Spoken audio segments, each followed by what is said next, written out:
ഈ ഫോട്ടോ ആണ് ഈ വീഡിയോയ്ക്ക് ആധാരം. അതിനു മുമ്പ് ഒരു ഉണർത്തുപാട്ടുണ്ട്. ലീഗുകാർ കേരളത്തിലെ സമൂഹത്തിന് മുമ്പിൽ ഒരു പൊതുബോധം ഉയർത്തിപ്പിടിച്ചിട്ടുണ്ട്. വേറൊന്നുമല്ല, മീശ ഇല്ലാത്തവന്മാരൊക്കെ കുണ്ടന്മാരാണെന്ന്. അങ്ങനെയാണെങ്കിൽ പാണക്കാട്ടത്തെ ഈ കുണ്ടനെ കുറിച്ചുള്ളതും കൂടിയാണ് ഈ വീഡിയോ. ഇനി കാര്യത്തിലോട്ട് കിടക്കാം. ഞാനടക്കമുള്ള മുസ്ലിം മത വിശ്വാസികളായിട്ടുള്ള സഖാക്കളെ മുഴുവൻ നിരീശ്വരവാദികളായിട്ടും മതമില്ലാത്തവനായിട്ടും മതനിഷേധികളായിട്ടും ദൈവനിഷേധികളായിട്ടും ചിത്രീകരിച്ചുകൊണ്ട് പച്ച തെറി വിളിക്കുന്ന നേരം വെളുക്കാത്ത ലീഗുകാരോടാണ് ചോദ്യം. ഈ ഫോട്ടോ CMB എന്ന് പറയുന്ന കമ്മ്യൂണിസ്റ്റ് മാർക്സിസ്റ്റ് പാർട്ടിയുടെ വേദിയാണ്. ആ വേദിയിലിരിക്കുന്നത് മതത്തിന്റെ വക്താവാണെന്ന് വരുത്തി തീർത്തുകൊണ്ട് സകല മതനിഷേധിത്തരവും കാണിക്കുന്ന പാണക്കാട് കുടുംബത്തിലെ ഒരു അംഗമാണ്.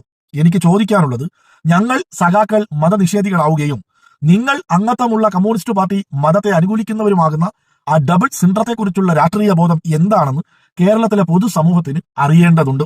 ഒരു കാലഘട്ടത്തിൽ, ചുരുങ്ങിയത് ചിലയിടത്ത് ഇപ്പോഴും, ഏതെങ്കിലും മുസ്ലിം കുടുംബത്തിൽപ്പെട്ട ആരെങ്കിലും കമ്മ്യൂണിസ്റ്റ് പാർട്ടിയിലേക്ക് ചേർന്നാൽ അവരുടെ വീട്ടിൽ ചെന്ന് നിങ്ങൾ കാഫിറാണെന്നും നിങ്ങൾ മതനിഷേധികളാണെന്നും നിങ്ങൾ ഇസ്ലാമിൽ വിരുദ്ധ പ്രവർത്തനം നടത്തുന്നവരാണെന്നും പറഞ്ഞ് പഠിപ്പിച്ച് മതത്തിന്റെ ആശയങ്ങളെ വളച്ചൊടിക്കുന്ന പാണക്കാട് കുടുംബം നേതൃത്വം കൊടുക്കുന്ന ലീഗ് എന്ന് പറയുന്ന രാഷ്ട്രീയ പാർട്ടിയുടെ ചില വിവരമില്ലാത്ത അണികളോടാണ് എന്റെ ചോദ്യം.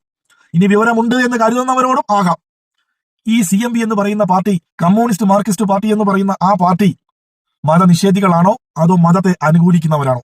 എന്തായാലും കമ്മ്യൂണിസ്റ്റ് പാർട്ടിയാണല്ലോ, മാർക്സിസ്റ്റ് പാർട്ടിയാണല്ലോ. അപ്പൊ നിങ്ങൾ പങ്കാളികളാവുന്ന കമ്മ്യൂണിസ്റ്റും മാർക്സിസ്റ്റും ഒക്കെ ഹലാലാവുകയും നിങ്ങളെ അടുപ്പിക്കാത്തവരൊക്കെ ഹറാമാവുകയും ചെയ്യുന്ന ആ ഡബിൾ സിൻഡർ രാഷ്ട്രീയത്തെ കുറിച്ചാണ് ഞങ്ങൾക്ക് പഠിക്കണമെന്ന് ആഗ്രഹമുള്ളത്.